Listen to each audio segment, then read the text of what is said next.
Since I started teaching yoga, and I for a long time I only taught hot yoga, the original hot yoga.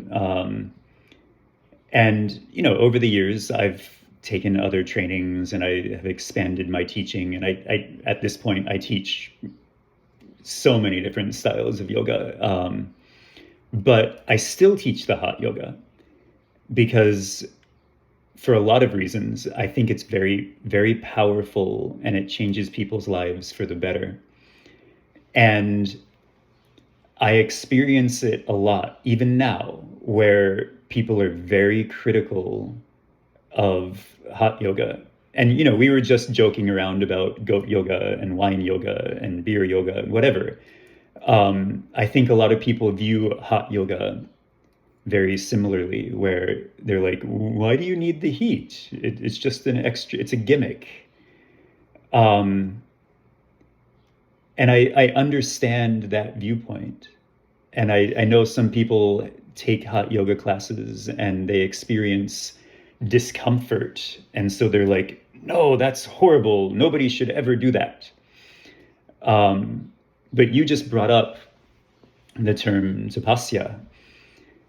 And this idea, tapasyas are like austerities, things that we practice that are uncomfortable, that help bring us to the next level. And tapas translates into heat or to polish, or there are a lot of different translations for it, right? But a lot of tapas that is generally referred to, like in the ancient stories, like yogis would go out, like Arjun goes out in the Mahabharata and stands on one leg for months in order to get recognition from the gods, so he can ask the favors of them.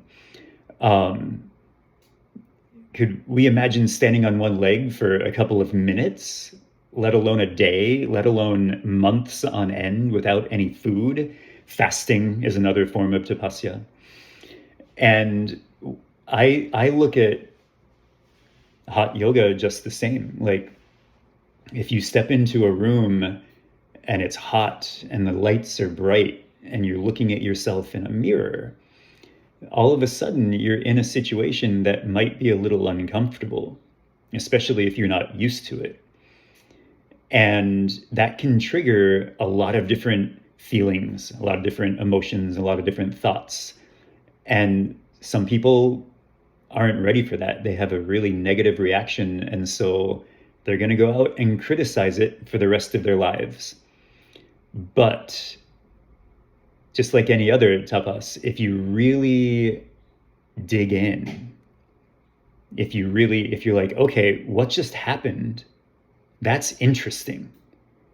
Because I really believe, like, we grow when we hit the edge of our comfort zone, when we start to push out into things that are uncomfortable in our lives. That's when we really start to find growth and find new aspects of ourselves. And practicing hot yoga, jumping in an ice bath, all these different things that sort of from the outside look like gimmicks and look like, well, why would I even want to do that? That's where we can really start to dig in and find ourselves.